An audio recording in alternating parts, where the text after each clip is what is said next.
Okay, we started off yesterday talking about a passage at the end of Revelation, in Revelation 21, verse 8. Итак, вчера мы вот начали большой раздел, говоря о стихе в конце книги Откровения, а конкретно Откровение 21:8, ну и 7.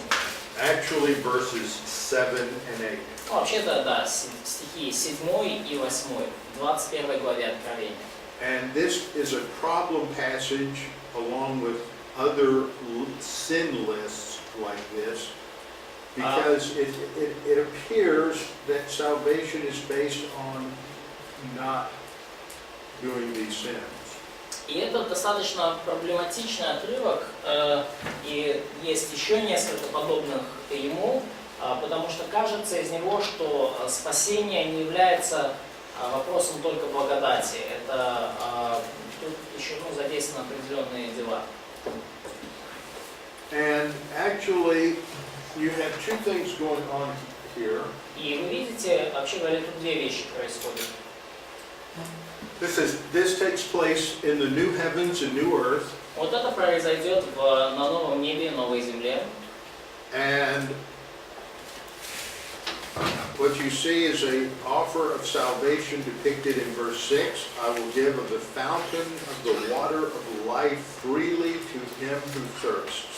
И в 6 стихе, перед вот этим местом, мы видим свободное, бесплатное предложение спасения. Я есть Альфа и Омега, начало и конец, жаждущему дам даром от источника воды живой. And that seems to comply with numerous passages that talk about salvation as a free gift. И это, кажется, вполне сходится с множеством тех отрывков, где говорится, что спасение – это свободный, бесплатный дар. And then we looked at verses 6 and 7. А потом мы смотрим на стихи 7 and 8. 7 и 8. And where it seems to indicate that the person who commits these sins И кажется из них, что вот человек, который совершает указанные грехи, в стихе 8. Now, some people may say that, well, they're not a murderer. Ну, некоторые люди могут сказать, ну ладно, я не убийца. They're not a sorcerer. И я не чародей. Okay, they're not. The word there that is translated abominable. They're not loathsome. They're not. The Greek word has the idea of being, it's an abomination. Ну вот здесь скверные, да, то есть сейчас. To be defiled or polluted. Да, то есть нечистый в том или ином смысле, вызывающий отвращение буквально.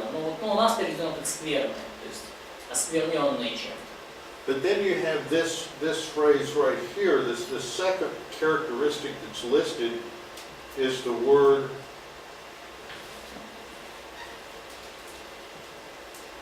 apistos. Но вот вторая характеристика, которая в этом списке упомянута, это неверные. And that means to be unfaithful or untrustworthy. Ну и может переводиться как быть неверным, недостойным доверия. Or perhaps even just unbelieving. А может быть просто неверующим. Or faithless. Или потерявшим веру. Не имеющим веру. And so Christians would say, well, I thought if I had faith, I was saved. Но христиане скажут, нет, как только я уверовал, я в этот же момент и спасен. And you also have the mention of liars. И также упомянуты лжецы. Those who tell lies. Те, кто говорят ложь. And there are most of us tell little white lies. И большинство из нас говорят Ну, ложь хотя бы там где-то в мелочах. по чуть-чуть. We might shade the truth a little bit. Мы немножко затеняем, оттеняем истину своими словами.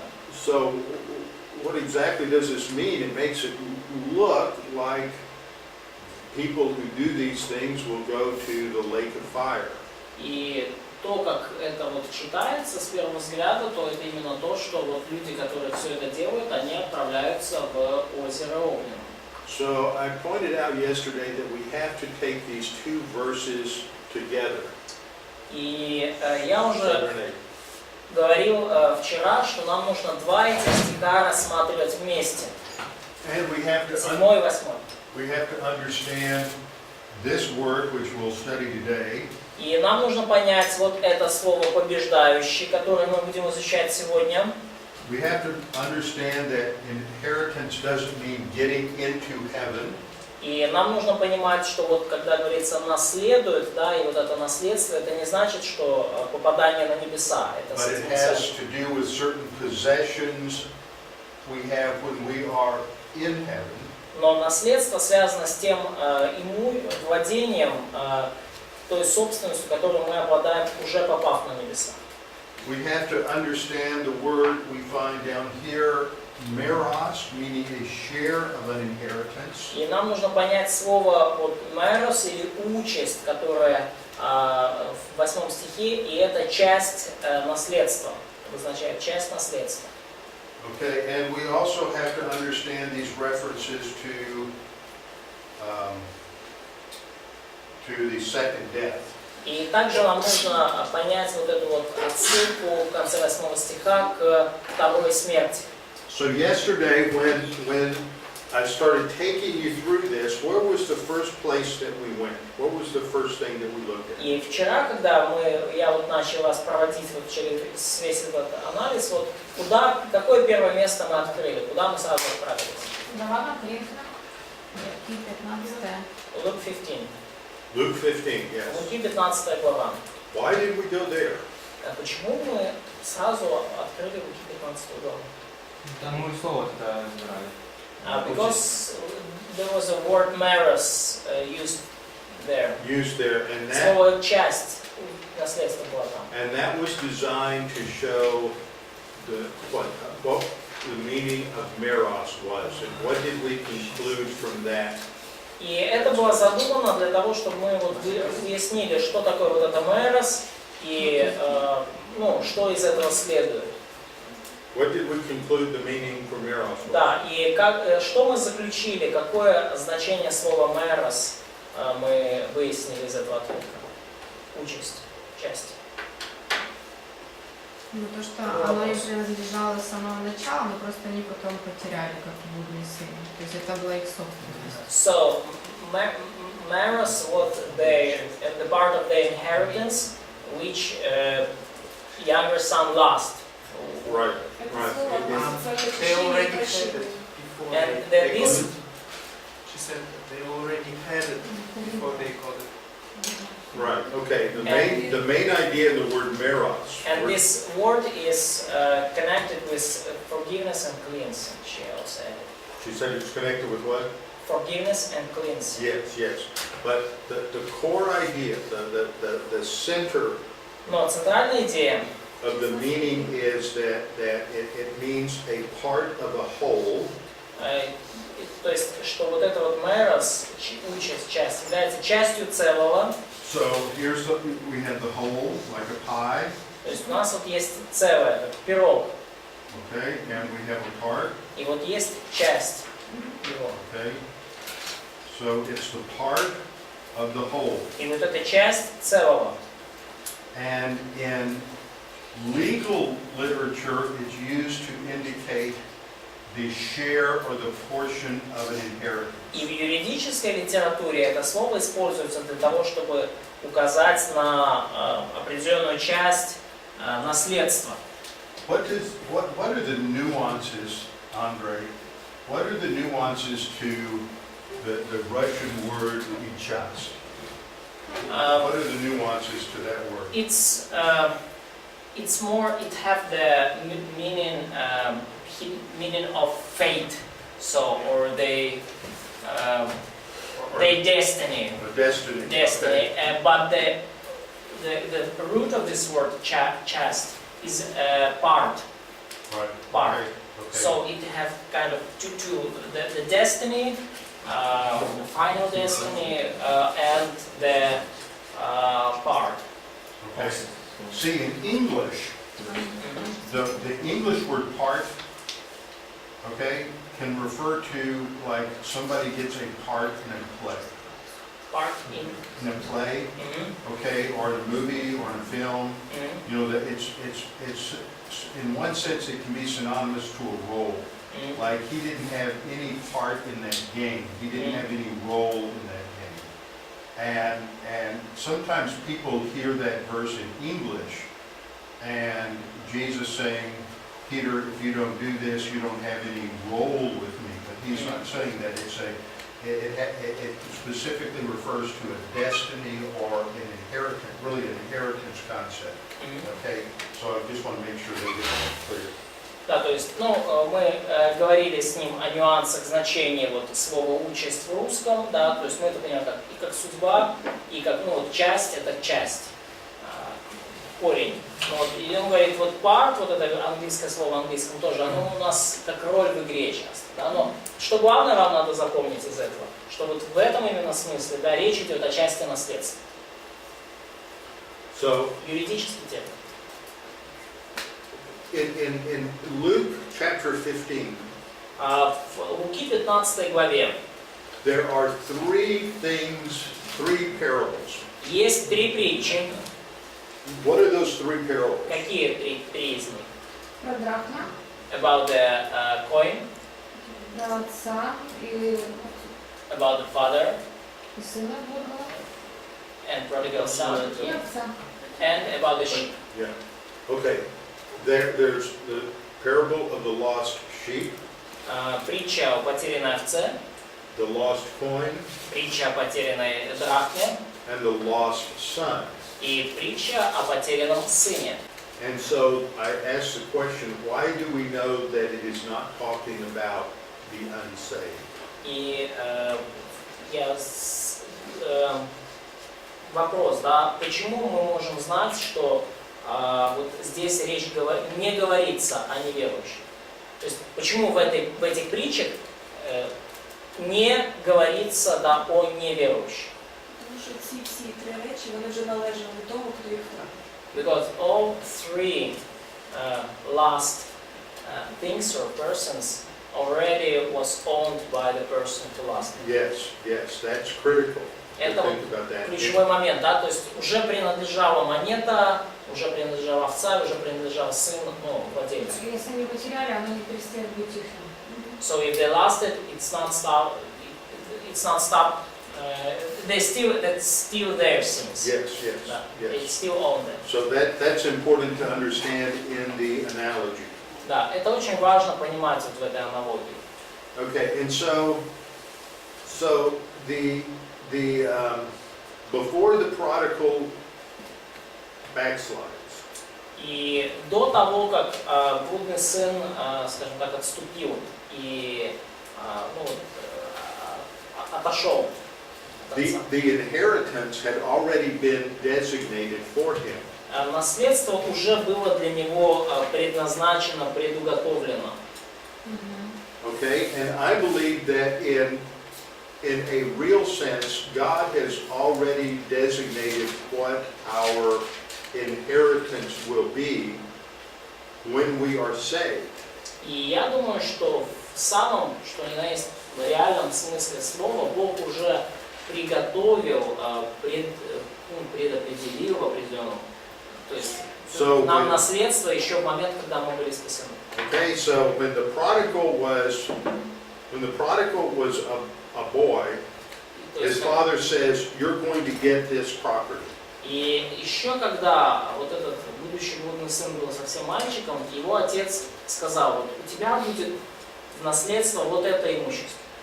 And by his disobedient living, he lost what was his property.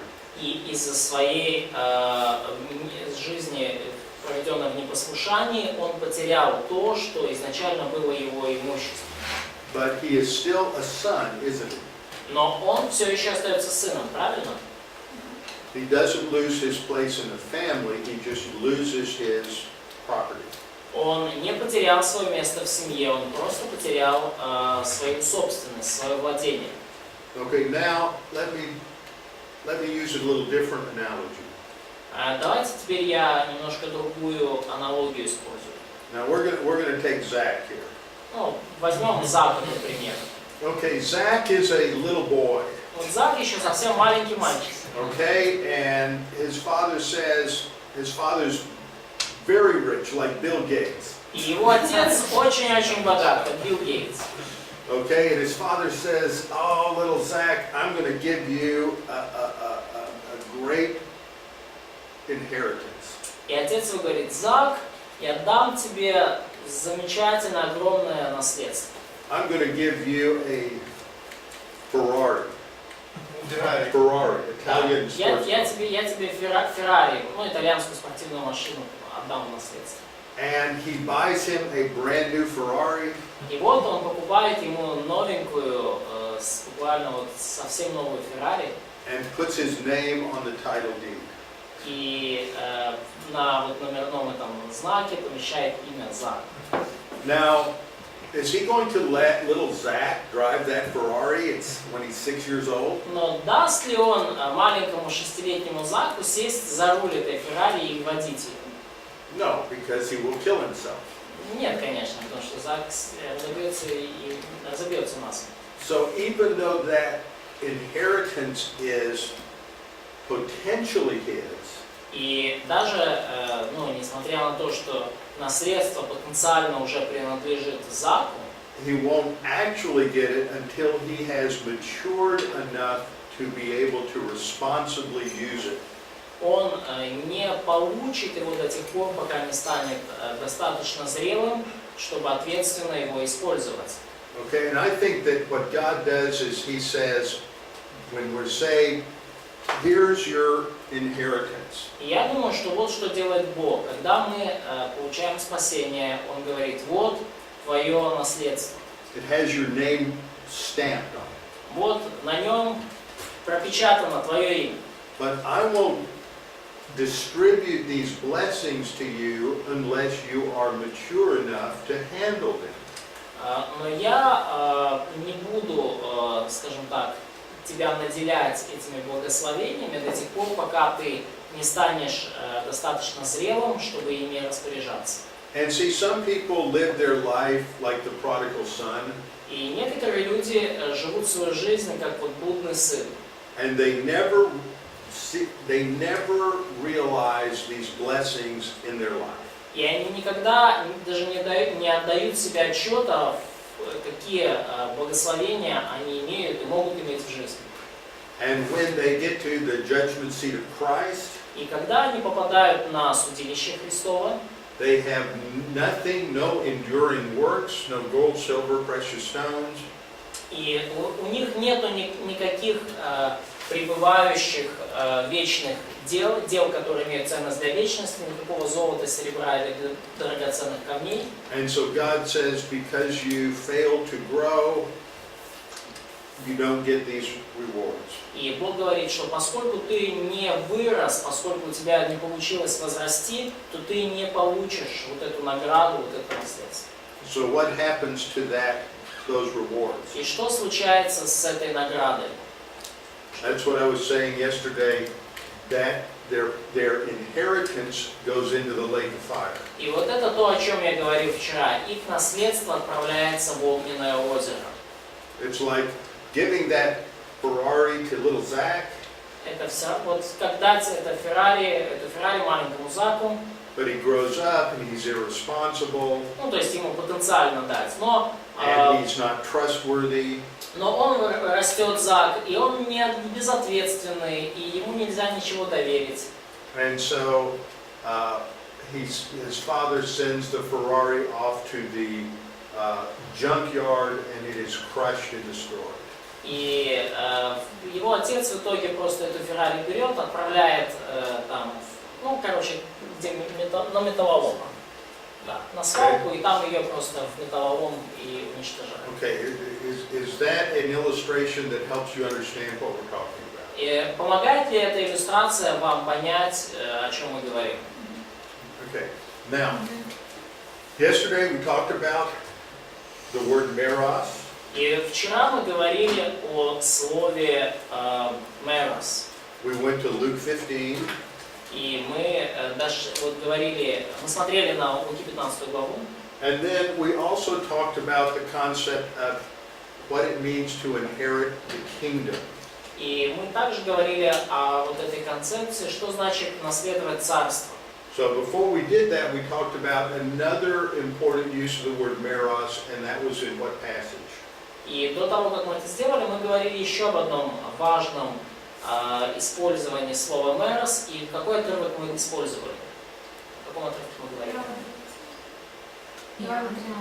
John 13. John 13. And Иоанна 13. how was it used in John 13? Как оно использовалось в Иоанна 13 главе? Как в исходе 40 главы. As in Иисус говорил, the parallel of Exodus 40 and Exodus 29. Okay, how, in what way? если Иисус не может научить Петру, то он не имеет части с ним. So if Jesus will not wash the hands of and legs of Peter, so the Peter will not have part with share with him. Say that one more time. So Jesus told to Peter, if I do not wash you, you have no part with me. Okay, what are the two important words? Какие там два важных слова были греческие? Никто и лук. А, Лёва и Никто. So two words for washing. Yes, Никто и лук. Нипто и луа. nipto and luo. Okay, nipto is partial washing, Нипто, да, это частичное омовение, там омовение рук, ног. and luo is a complete bathing. Луа это когда вы полностью принимаете душ или ванну, и вы полностью с ног до головы омываетесь. And then I went to those two passages in Exodus to show how they were understood. И я вам потом показал два вот этих отрывка в книге Исход, чтобы показать, как вот это понималось, омовение, два вида омовения. So what Jesus is telling Peter is basically, if you don't have cleansing from sin, the washing represents cleansing and forgiveness of sin. И что по сути Иисус говорит Петру, что Петр, если ты не очищаешь свои грехи, потому что омовение означало именно очищение, прощение грехов. So Jesus is saying, if I don't forgive you, then you won't have an inheritance. So he is saying this case. Yes, То есть Иисус по сути говорит, если я, if I don't forgive you, yes. you will not be receiving inheritance. Okay? То есть Иисус фактически говорит, если ты не будешь мною прощен, если я тебя не прощу, то ты не будешь иметь со мной наследство. Remember, I said that we either produce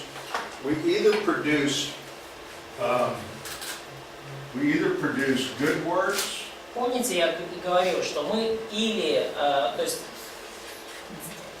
то, что мы делаем, оно либо является добрым делом, Or I think it's phalos.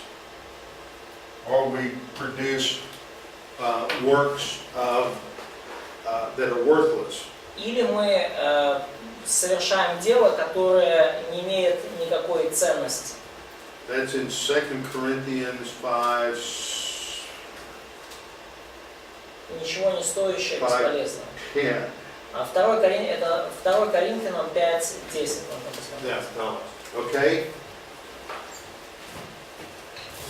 То есть, This, что он делал, живя в теле, доброе или худое? This is the word, what's the Russian word for flesh? Флеш – плоть. I'll just use this is the result of walking by the flesh.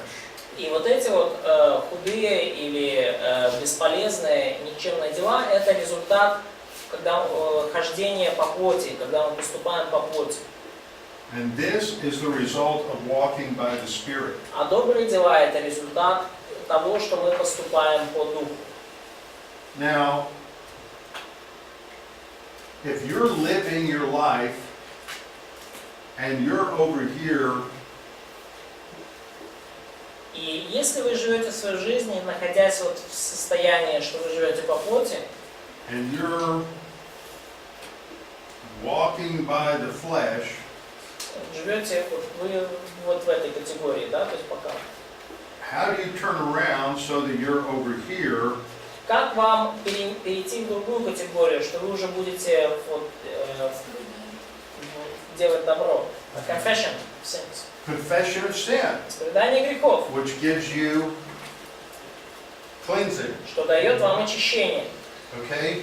So if you don't ever confess your sins for cleansing, И потому, если вы не исповедуете свои грехи для очищения, then you're spending all of your time over here, то все свое время вы проводите вот здесь, вот в плотском состоянии. so there's nothing rewardable, И ничего вы не производите достойного награды. okay? Do y'all understand that? Все ли вы это понимаете? Okay. Хорошо. Слава. Субава. С вами говорим арабское Субава. слово, обозначающее все классно. Okay. Now, Можно вопрос?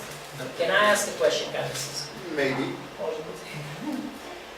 По 13 главе просто, некоторые есть точка зрения по поводу, омовения ног в контексте традиций еврейских, что это было как вид служения, человек приходит, ему омываешь ноги, типа как служишь. И некоторые говорят, что здесь говорится конкретно о служении друг другу, но нам нужно это рассматривать в контексте Ветхого Завета. То есть вопрос. So there is an opinion that the washing of feet washing was the kind of service in Jewish world, Yes. which was for slaves. And when Jesus showed an example of feet washing, it was an example of service, Yes. of the humble service to brothers. So should we watch this passage in a context of контексте Ветхого Завета, имеешь в виду исход? Да. In context of Exodus, of washing, of the ritual washing, Yes. or in context of mutual service? It's not, it misses the point if it's only service. Если вы говорите только там о служении, да, говоря об этом отрывке, как взаимном служении, смиренном служении, то вы теряете идею отрывка, замысла. And the reason for that is what Jesus says about it. И причина, то есть, посмотрите, да, то есть, почему я могу так уверенно говорить, он говорит, что, посмотрите, что Иисус об этом говорит. You know, it is these key words like miros, Вот эти вот ключевые слова, как вот часть, да, не имеешь части со мною. the use of the words luo and nipto, И использование слов вы все вот омыты, да, греческое слово ло и нипто, да, омытому нужно только ноги умыть, потому что чист весь, и вы чисты, но не все, вот использование вот этих слов. and also the word in John 13:10, И также в 10 стихе 13 главы Иоанна слово he says, the one who is bathed is completely clean. омытому нужно только ноги мыть, потому что чист весь. Okay? That is critical to the interpretation because he's talking about a contrast between the person who is completely clean, that's И вот here, и это критически важно для правильного толкования, потому что он говорит о контрасте между тем, кто полностью умыт, то есть чист весь, да, весь чист, katharos holos. да, то есть катарос холос, да, чист весь. Katharos holos means whole or all or totally. То есть Чист весь, полностью, абсолютно. Okay, so that the Bible talks about when we confess our sins, we are cleansed, katarizo. И Библия говорит, что когда мы исповедуем наши грехи, то мы становимся чистыми, да, очищаемся, катарицу. And then when that verse goes on to talk about that, he says, you all, remember this is a parstis. What is that verb? И вот, да, вот эта частичка здесь, да, что она означает? Эсте, а? Есть. Есть. Are. Yeah, it's a present, active, indicative, second person. Да, настоящее время, индикатив, второе лицо, множественное число. So you are all clean, but not, and see, he emphasizes it again by using pas. Вы все чисты, вы все чисты, но не все, да, и вот здесь Pontes, it's the gen, or the accusative of pas. The dictionary form of the word is pas, P-A-S, for all. Да, но, Okay, now, то есть он использует, да, вот это отрицание, но не все. see, and then John inserts verse 11 as an explanation. We see that from using the word gar. И да, стих 11 следующий Иоанн помещает как уже только объяснение, да, он использует вот это слово «ибо знал он предателя своего». See, Jesus is speaking in verse 10. И то есть Иисус говорит в 10 стихе. But John is speaking and here.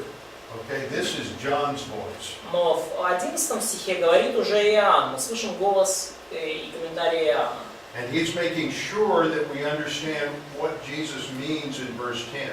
И Иоанн это делает для того, чтобы уж точно люди поняли, что Иисус имел в виду в 10 стихе. Because he knew who would betray him, and that is Judas. Ибо знал он предателя своего, и это был Иуда. Therefore he said, you are not all clean. Потому и сказал, не все вы чисты. Okay, so then Jesus goes on to say, И далее Иисус дальше говорит, do you know what I have done to you? знаете ли, что я сделал вам? And he says, I have washed your feet. И он говорит, да, я умыл ноги вам. And he says, and see, that's a picture of forgiveness, И это образ of прощения cleansing. и очищения. Okay? So he says, I've washed your feet, so you need to wash one another's feet. И он говорит, я умыл ноги вам, и вы должны умывать ноги друг другу. Now, in the context, И в контексте he goes on to say that he gave this as an example. он продолжает, говоря, что он это сделал как пример, чтобы вы делали то же, что я сделал вам. And then in verse 18 he says, I don't speak concerning all of you. И в 18 он говорит, не о всех вас говорю. So verse 18 is kind of an interruption in the flow of his thinking. То есть 18 стих это он прерывает течение его мысли. То есть And here he's going to talk about the betrayal of Judas Iscariot. И здесь он говорит о предательстве Иуды Искариота. And that goes through that whole episode about identifying Judas Iscariot goes down through verse 30. И вот весь этот эпизод с определением Иуды как предателя, он продолжается вплоть до 30 стиха. And in verse 30, И в 30 стихе Judas Iscariot leaves. и Иуда Искариот выходит, покидает горницу. And from that point on, И с этого момента Jesus is talking to 11 disciples who are all believers. И Иисус говорит своим 11 оставшимся ученикам, которые все верующие. And he begins to have this conversation about him leaving and being glorified. И он начинает вот этот разговор о том, что он покидает, их покидает, и что он будет прославлен. And he then talks about this new commandment that he gives, that you love one another. И далее он говорит о новой заповеди, которую он дает им, да любите друг друга. So if we take out from verses, verse 18 to verse 30, и если мы, скажем так, убираем в стороночку стихи с 18 по 30, verses 18 to 30 are like a parenthesis. то есть стихи 18 и 30 это как добавочка, такое, дополнение. The flow of the topic fits. He's illustrating forgiving one another. То тогда уже вот то, что было до 18 и после 30, оно хорошо сходится вместе, потому что он говорил о прощении друг друга. And then he gets rid of the only unbeliever. И он сейчас уже удалили единственного неверующего в группе. And then he gives them a new commandment to love one another. И теперь он дает им новую заповедь любить друг друга.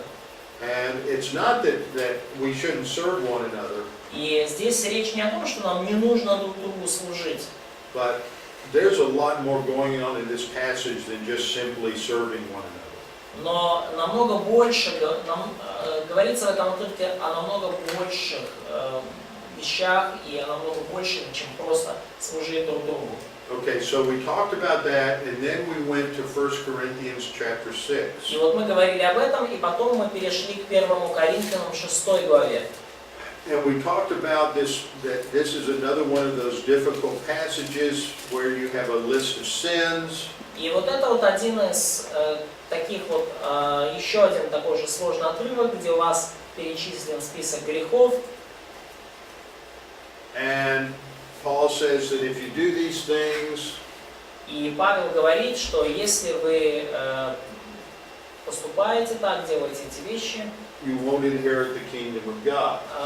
То вы не наследуете Царство Божие. Now, most people will try to tell you that when he uses the word unrighteous here, и многие люди вам скажут, что когда он говорит о неправедных, что неправедное Царство Божие не наследует, which is this word here, вот это вот адиксои греческое, that we define that on the basis of how it's used all the way back in verse 1. То есть они говорят, что мы вот значение слова вот этого неправедное определяем по тому, как это слово использовалось в первом стихе 6 главы. Where it looks like when he uses the word for unrighteous judges that those are unbelievers. То есть, когда говорится, что вот вы судитесь у нечестивых, да, то же самое слово греческое, и там, очевидно, речь идет о неверующих судьях. But this word is used in the verb form just in the previous verse. Но в виде глагола это слово используется в предыдущем, буквально в 8 стихе той же главы. Where it has a different meaning, it simply means someone who does wrong. И там оно имеет уже другое значение. Кто-то, кто приносит вред, грешит. Или вот в 8 стихе конкретно переведено как обижает.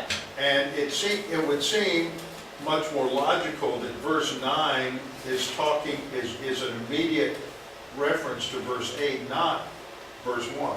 И выглядит совершенно очевидным, что стих 9 непосредственно ссылается на стих 8, а не на стих 1.